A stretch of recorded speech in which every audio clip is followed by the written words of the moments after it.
Sejam bem-vindos mais uma vez em Insônia Literária e hoje nós teremos nosso primeiro podcast de história de terror aqui no YouTube.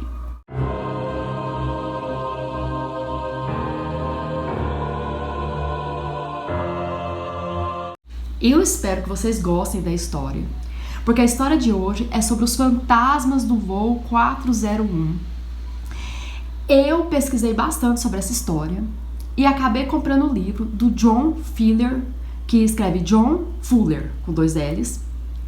É um livro que foi publicado em 1976. Por que eu optei por esse tipo de pesquisa, por esse tipo de fonte? Porque, gente, como trata de um acidente muito grave, eu me achei na obrigação de explicar o que aconteceu na realidade no acidente para depois relatar a história de terror. Porque quando a gente pesquisa no Google, aparece lá, falha humana, e põe a culpa totalmente nos pilotos. E eu acho isso muito errado, a gente propagar esse tipo de história, porque vai lá que não é. E foi isso que eu descobri no livro. O livro, ele foi todo baseado em fatos verdadeiros, segundo o autor, e com documentos e relatórios oficiais em relação ao acidente. Então, eu descobri muito mais coisas que a gente não encontra na internet. Então, como é que o John Fuller, o autor do livro, começa? Ele começa falando que não tinha interesse nenhum de escrever a história, que foi uma coisa assim bastante estranha, porque ele simplesmente viajou pela Eastern, que é uma aviação da época. Ele tinha escutado vários relatos de fantasmas, perguntou para a aeromoça sobre isso, a aeromoça na hora assim fechou a cara, não achou nada engraçado, mas aí depois de um tempo, quando eles estavam mais calmos assim, ela chegou nele e contou que aquilo ali não era brincadeira, que acontecia realmente. E que aconteceu com ela. E que em fevereiro de 1973, 2 meses após o acidente, ela estava na cozinha, sentiu uma presença e a temperatura ficou muito baixa, quase congelante. Ela, lógico, que relatou aos superiores, e ela ficou extremamente brava, porque os superiores mandaram ela para um psiquiatra. E com isso o que ela descobriu? Que várias pessoas tinham passado por situações semelhantes, e que eles resolveram não falar mais com os superiores, com medo de serem mandados para o psiquiatra, porque eram tidos como loucos, ou até mesmo pior, de serem despedidos.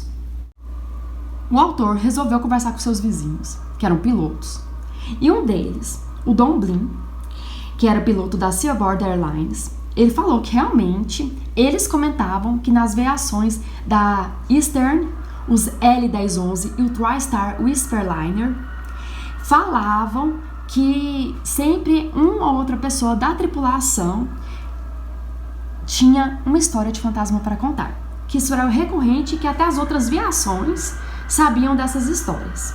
E isso tudo sabem por quê? Porque depois de tantas histórias de fantasmas, algumas pessoas foram mais a fundo e descobriram que as peças do avião acidentado foram reutilizadas em outros aviões. Nisso, outro vizinho do autor, também oficial da tripulação, ele deu um jornal publicado pela Flight Safety Foundation e nele relatava, sem dizer os nomes, que uma das comissárias de bordo, ela estava na cozinha inferior do jumbo e estava olhando na janela de vidro do forno, de um dos fornos, e ao invés de ver seu reflexo, viu o rosto do engenheiro de voo morto. A comissária, ao ver aquilo, ela subiu, pediu para a outra descer e essa outra também viu, entendeu? Só porque que acontece? O fantasma do engenheiro de voo olhou para elas e falou: cuidado com fogo neste avião. E adivinhem? Esse avião, logo depois, ele teve um problema em um dos 3 motores na cidade do México. Mas isso não tem problema, porque são 3 motores, sobrou 2, suficiente para garantir a estabilidade do avião. E quando eles estavam decolando, um dos 2 motores restantes pegou fogo. E isso, gente, deixou as 2 assustadas, porque não foi mera coincidência, segundo elas. Diante de tudo que ele viu, o autor do livro ele falou assim, sabe uma coisa? Eu vou pesquisar a fundo sobre o acidente e eu vou pesquisar a fundo sobre esses fantasmas. Daí surgiu inspiração para o livro Os Fantasmas de Voo 401, que, segundo o autor, relembrando, são baseados em fatos verdadeiros, documentos e relatórios oficiais. Vamos aqui então, gente, para a data fatídica do acidente. Foi no dia 29 de dezembro de 1972. Era o avião TriStar Jet L1011 Eastern 401. Ele simplesmente era o avião mais badalado da empresa, era o orgulho da aviação, tinha uma alta tecnologia, a vibração e o som eram literalmente um sussurro, ou seja, era um avanço tecnológico para a época, além da decoração de bom gosto que agradava tanto a tripulação como os passageiros. Mas quem fazia parte da tripulação? Temos aqui, gente, o capitão Bob Loft. Ele tinha mais ou menos 50 anos, 30.000 horas de voo e 300 horas nesse tipo de avião. Ou seja, não era nenhum novato. O primeiro oficial era o Albert Stockstill. Todo mundo chamava ele de Bert. Ele tinha mais ou menos 40 anos. Ele tinha muitas horas de voo nesse avião, mas ele tinha poucas horas totais. Mas isso, lembrando a todos, que não afeta a sua competência. O segundo oficial era o Don Ripple, que ele tinha mais de 50 anos, era engenheiro de voo veterano, tinha um alto conhecimento da aeronave, ele simplesmente sabia tudo. E qual que era o plano de voo?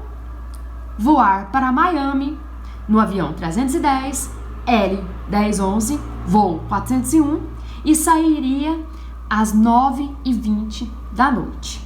E nesse avião que iria partir estava a Doris Elliott. É um nome fictício, viu? O autor já vai avisando aqui. Ela era uma moça e 2 semanas antes daquele voo que ela estava, ela teve um sentimento muito estranho, esquisito e opressor. Ela falou assim que teve uma visão da colisão do L1011 da Everglades. Inclusive, na hora que ela estava tendo a visão, ela estava no avião, teve até que parar de trabalhar e se sentar.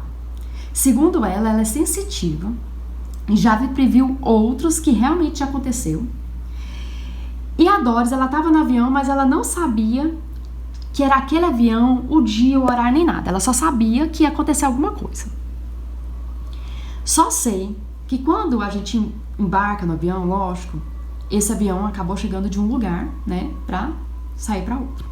E nesse meio tempo, sai a tripulação antiga e chega a nova, a responsável por aquele voo.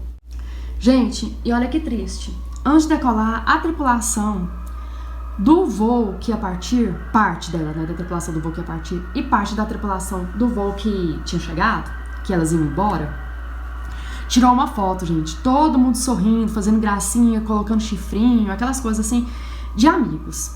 Depois de tirar a foto, o que aconteceu? Saiu a antiga tripulação e permaneceu a nova tripulação responsável por aquele voo.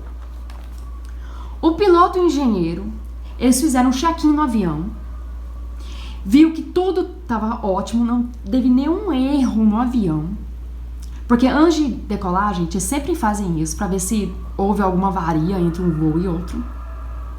E detalhe, que é bastante importante para falar, tanto o piloto como o engenheiro, eles estavam bem de saúde, eram profissionais competentes, e a única coisa que tinha algum problema é que um deles, que eu não lembro qual, precisava de óculos, que é uma coisa assim, super normal e que não precisava naquele momento, né, gente? Só sei, repetindo outra vez, que o piloto, primeiro e segundo oficial, eram modelos de profissionais, todo mundo gostava dele, todos os respeitavam, todos eram casados, todos, ou seja, tinham uma vida social. O Loft, ele tinha 2 filhos, o Ripple tinha 4 e o Stock ainda não tinha nenhum. E nesse voo ia ter 13 membros da tripulação e 163 passageiros. Então foca nesse número aqui, gente. 163 passageiros. Tudo bem, ok? Vamos levantar voo. Levantou o voo e o capitão Bob Loft, ele conversava com a torre de controle pedindo orientação. Tava tudo ok. E o copiloto, o Stockstill, ele resolveu abaixar o trem de pouso. Aliás, gente, tô falando aqui errado. Ele baixou o trem de pouso que tinha que baixar o trem de pouso. Nisso, gente, que começou o início desse final trágico. Por quê? Ao baixar o trem de pouso, ele tem 3 luzinhas lá no painel para indicar que tá tudo bem. E só 2 dessas luzinhas estavam verdes. Uma não estava ok. Gente, pra quem tá perguntando o que é trem de pouso, são aquelas rodinhas, entendeu? Aquelas rodinhas do avião. E o trem de pouso que tava estragado aqui, entre aspas, que estaria estragado, é o lado do bico do avião. Só sei que o Stockstill, que era bem, igual eu te falei, gente, ele era veterano, ele era engenheiro mecânico veterano. Ele falou, não, isso aqui não tá certo, eu quero que acenda as 3. Ele notou, então, que alguma coisa estava errada e começou a tentar resolver esse problema. E aí, ele pensando o que deveria fazer, nessa hora tocou, gente, um som do equipamento de alarme. E ninguém soube o porquê. Todos os 3 pilotos escutaram isso. E falou, realmente tem alguma coisa errada, a gente tem que resolver isso aqui. O piloto, ele chegou e entrou em contato com a torre de controle. Falou, gente, a gente tá com um probleminha aqui. Tem luzinha apagada, tem som tocando, tocou um som, né, e parou de tocar. O que a gente faz? E a torre de controle falou, pode continuar, não tem nada errado aqui. E aí, eles continuaram. O Rick, ele olhando aquela situação, porque ele era um engenheiro já, bastante antigo, falou assim, a gente tem 2 opções aqui. Ou essa luzinha verde não é nada, ela tá travada, e só pra encher a cabeça da gente, ou o problema tá na engrenagem do nariz. O problema, gente, é que ele não podia só supor, ele tinha que ter certeza do que estava acontecendo. Nisso, como tínhamos uma tripulação consciente, o que eles começaram a fazer? O piloto, ele começou a voar em círculos, porque se precisasse acabar, se finalizar aquele voo, eles já iam voltar para o aeroporto e cancelar o voo. A tripulação, gente, viu, né, era o moço, a comissária e tudo mais, sentiu o que estava acontecendo, elas sentiram que o avião estava dando círculos. Elas pensaram assim, deve ter algum problema, ninguém sabia que problema era esse, também ninguém ia encomendar os pilotos, qualquer coisa eles iam ficar sabendo. Porque elas fazem parte da tripulação e elas têm que estar cientes de tudo. Então, até então, todo mundo ficou calmo. Um passageiro lá teve a impressão que eles estavam voando em círculos. E até na hora, o passageiro, em um dos relatos, porque ele foi um dos sobreviventes, né? Ele pensou assim, nossa, será que o voo está sendo sequestrado? Mas, tudo mais, ele ficou só calado e só pensou nisso. Diante daquela situação, o que o piloto e o engenheiro de voo decidiram? A gente vai resolver esse problema aqui, não tem como deixar para trás. E pediu para o Stockstill, que era o copiloto, deixar no piloto automático que o capitão e o engenheiro de voo ia, gente, descer para um tal do buraco do diabo, que é um alçapão que tem bem lá na frente do avião, onde tem um monte de sistema lá para eles mexerem. Nisso, gente, aconteceu a grande fatalidade. Por quê? O Stockstill, ele deixou no piloto automático. Acontece que esse piloto automático era diferente dos demais aviões. E a tripulação, gente, não sabia, ressaltando, a tripulação não sabia e não tinha tido treinamento, não tinha recebido treinamento, onde seria informado que o piloto automático poderia ser desligado de forma diferente. Por isso que eu não concordo quando que fala que foi falha humana. Como é que é a falha humana de algo que você não sabia? Acontece, gente, que diferente dos outros aviões, esse piloto automático, ele poderia ser desligado se alguém tivesse dado uma leve esbarradinha nele, uma leve pressão. Entendeu? Enquanto nos outros não era assim. E tem um detalhe também. O sistema, aquele cheio de... O painel, gente, o painel não constou que o piloto automático estava desligado. Por que eu falo isso pra vocês? O painel do avião é muito grande.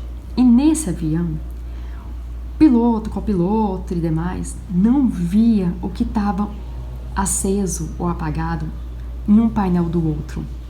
Então eu via só o que estava no meu painel e vocês, vamos dizer assim, viam que só estava no painel de vocês. Um não tinha acesso. O piloto automático desligou. No painel do Stock Still tinha, ou no painel lá da outra pessoa que eu não sei o nome, tava lá constando desligado. E o que a gente deve pensar então? Uma vez que o piloto automático foi desligado, todas as luzinhas do painel, o piloto automático tem que estar desligado. Ou seja, no painel que também acende do piloto, também tem que estar desligado, porque, gente, o piloto é o principal. Então, como é que no copiloto tá desligado e no piloto tá ligado? Então, esse foi o erro. O que aconteceu então? Os dois desceram nesse buraco do diabo e começaram a tentar descobrir se era uma falha mecânica ou se era uma lâmpada queimada. Inclusive, eles trocaram até essa lâmpada lá. Mas aí você pensa, nossa, deixou no piloto automático e não deixou ninguém lá em cima? Não, gente. O piloto, o engenheiro de mecânico, ele desceu nesse buraco do diabo e o copiloto ficou lá em cima. O copiloto, de onde que ele estava sentado, gente, também não viu que estava desligado. Ele não viu. E nisso, gente, tocou uma luzinha falando assim. A luzinha tocou a luzinha que significava que havia um declínio de altura. Para vocês terem noção, esse voo aqui estava a 2.000 pés. A luzinha avisou que estava caindo a sua altitude. Só que o declínio foi tão sutil, tão imperceptível, que ninguém, gente, passageiro não percebeu. Tudo bem que passageiro não tem obrigação nenhuma. A tripulação que fica lá junto com os passageiros também não perceberam. E nenhum dos três lá à frente que tava lá, né, perceberam. Para vocês terem noção do erro aqui do avião, esse sinal, ele veio do alto-falante do segundo oficial, Repo, durou meio segundo, o sininho tocou às 23h40 e a altitude dele, que era de 2.000 pés, agora estava a 1.700 pés. Ocorre que ninguém percebeu isso. Todo mundo estava lá tentando resolver a questão da luz. E vocês pensam, mas gente, mas é a torre de controle? Sim, gente, a torre de controle percebeu. Eu só sei que o avião foi abaixando pouquinho a pouquinho. E quando atingiu 900 pés, gente, 900, entendeu? De 2.000, já estava para 900 pés. A torre de controle percebeu que estava muito baixo o voo, que não era uma coisa normal. E entrou em contato com eles, gente, e perguntou se estava tudo bem. O Capitão Loft, ao ver que estava sendo chamado pela torre de controle, falou nessas palavras, gente: ok, eu não sei o que fazer, gostaríamos de dar a volta e voltar, porque a gente não conseguiu resolver o problema da luz. E nisso, o torre de controle falou: tudo bem, gente, à vontade. Gente, ressaltando mais uma vez, no sistema não constava que estava abaixo de 2.000 pés para nenhum dos três que estavam lá na frente. E a burra, gente, não, vamos falar aqui, a burra da torre de controle, que era uma mulher, a burra, ela viu e não falou. Porque uma resposta dessa, você ia pensar o quê? Opa, tem alguma coisa estranha. Mas não, sabe o que a mulher depois,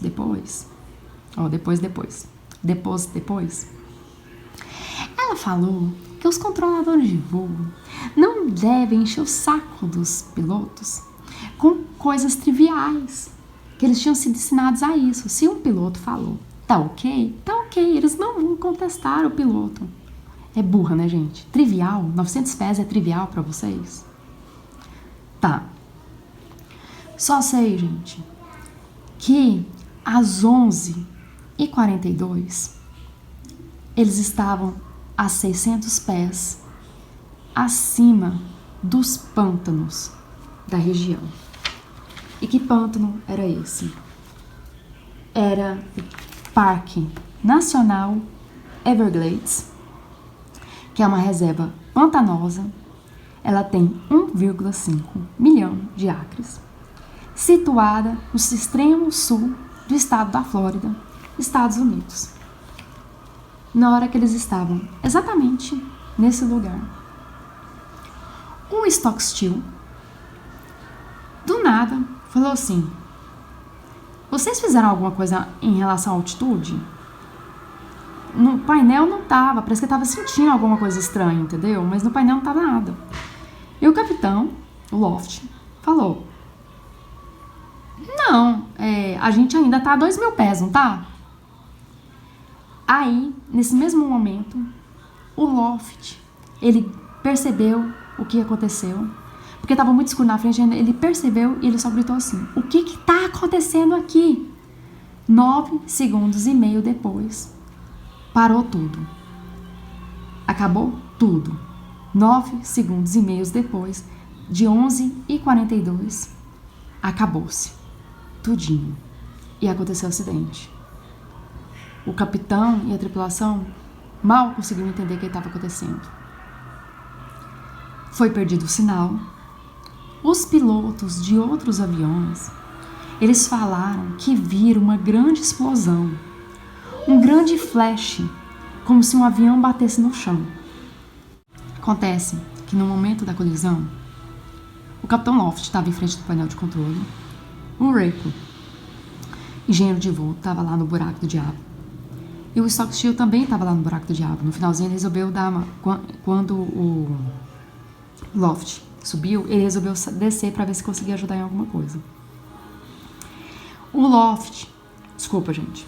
stock still foi o único que sobreviveu. E ele falou que sentiu, no finalzinho, uma ligeira redução na altitude. E de repente ficou tudo preto. Ele nem sentiu a conclusão, porque ele ficou já assim, consciente de imediato. Quando ele acordou, ele estava na posição de sentado e via água subindo. Ele chamou pelos outros e de repente só estava ele e o Rapo começando a gritar por socorro. Eles estavam no pântano de Everglades, no meio de uma escuridão imensa. Sem um mal conseguia enxergar o outro, só se escutavam gritos. As luzes estavam desligadas, havia um cheiro de gasolina. Os que conseguiam andar saíam do avião, gritando por socorro. Eles sentiam que estavam em algum lugar molhado. E em alguns... Aliás, gente, eu acredito que muitos deles, à medida que ia saindo das ferragens, acabavam se machucando. O maior medo dos sobreviventes era alguém ligar o fósforo. E nessa escuridão surgia a solidariedade. Em meio de barulhos de gente pedindo ajuda, ou barulhos de gente morrendo, barulhos de gente gritando pelos seus amigos, companheiros, as pessoas que podiam, uma ajudava o outro. Os sobreviventes falavam que nem sentiu o impacto, só viu a escuridão, começava a escutar gritos e gritavam junto. Só sentia a sensação de cair e ver sua cadeira no final estar em frangalhos, as roupas rasgadas, muita dor no corpo. Muitas pessoas só tinham um elástico das meias nos pés. Alguns sentiam estar afogando porque não se conseguiam se mexer. No momento do acidente, tinha um homem que estava lá. Ele estava indo caçar sapos. Era o senhor Marquis, ou Marquis. Só sei que ele estava no aerobarco e estava no lago. Correu para a direção dos gritos. E ele falou que quando chegou não havia fogo, não havia fumaça. E na escuridão, com a única lanterna que ele tinha visto o que seria um monte de lixo empilhado. Ele ficava calado, escutando só sua respiração e escutando também as pessoas chorando. E ele ficava pensando o que ele deveria fazer, para onde que ele deveria ir. E ele era só diante de uma tragédia que ele não tinha noção do que estava acontecendo. Ele via destroços, confusão e conseguiu identificar as partes do avião em diversos lugares. Ele conta que uma das primeiras coisas que ele viu foi uma cabeça na água. Uma cabeça de uma pessoa viva, gente. A pessoa olhava para ele pedindo socorro. E ele pegou o homem, que parecia que tinha os braços e pernas quebrados. E ele na hora pensou o tanto de gente que estava morrendo assim. Tinha algumas pessoas também afiveladas nas cadeiras. E ele tentou posicioná-las para respirarem. E foi nesse momento, tentando ajudar todo mundo, que ele se sentiu extremamente sozinho. Não tinha ninguém para ajudar ele lá. Enquanto ele tentava ajudar as pessoas, ele tropeçava em cadáveres de bruços nas águas rasas. Outros já estavam em seus assentos nus, seminus, como se fossem manequins. O acidente, ele aconteceu às 23h42. E às 23h45, o alarme soou para a estação aérea na guarda costeira.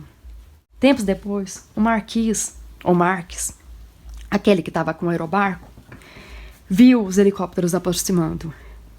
E as pessoas também. E aí escutou um som de aplausos dos sobreviventes. A pessoa que estava no helicóptero, o piloto, ele viu os destroços. Porções de pessoas, braços e pernas flutuando. E ele tentava pousar, só que muitas vezes sem sucesso. Por quê, gente? No momento que ele estava pousando, o Marques começou a falar para ele subir. Porque a velocidade do vento que produziu o helicóptero era tão grande que estava fazendo os destroços voarem para os sobreviventes e acabar matando todo mundo. E aí ficou então essa dificuldade. Auxiliado pelo Marques, o helicóptero, ele tentava achar um lugar longe o suficiente para não espalhar os destroços e não machucar ou matar ninguém. E também ele tentava pousar em um lugar que não era fundo. E também ele tentava pousar num lugar que não esteja com corpos, gente. Que a outra dificuldade dele era essa. Estava cheio de gente morta também. E ele não podia pousar em cima dos corpos. Depois de ter vencido o desafio, o piloto já desceu e começou a ajudar as pessoas junto com o Marques. E aos poucos foram chegando outros helicópteros com médico, assistentes e morfinas, encontrando as mesmas dificuldades. Lembra que eu falei para vocês fixarem o número de passageiros?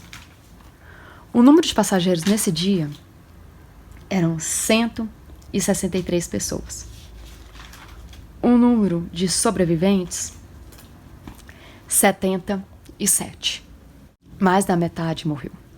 Só sei que todo mundo ficou com aquela grande incógnita do acidente.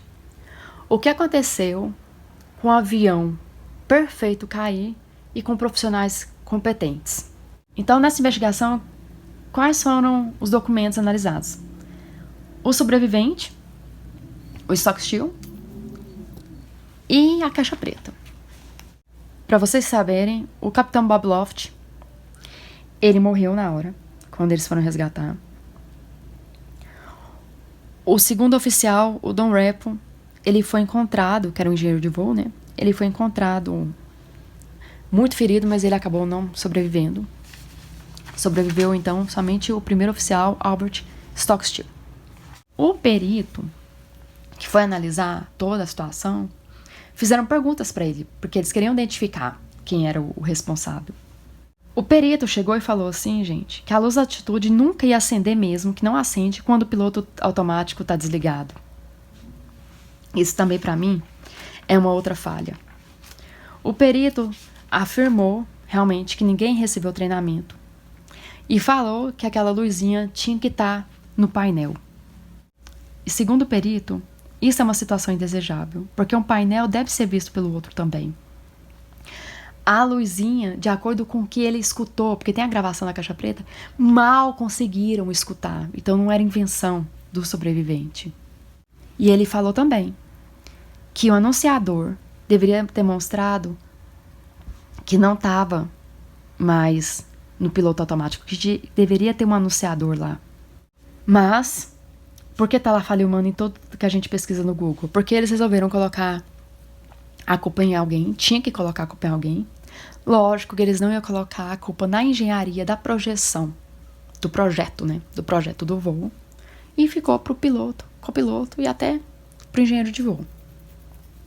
No final, o Conselho de Aviação, né? Recomendou várias alterações, essas que eu já falei.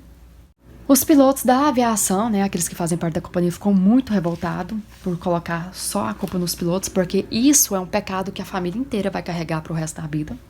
Eu agradeço todos que me acompanharam até aqui. Um grande abraço, nos encontramos daqui a 2 dias e até mais.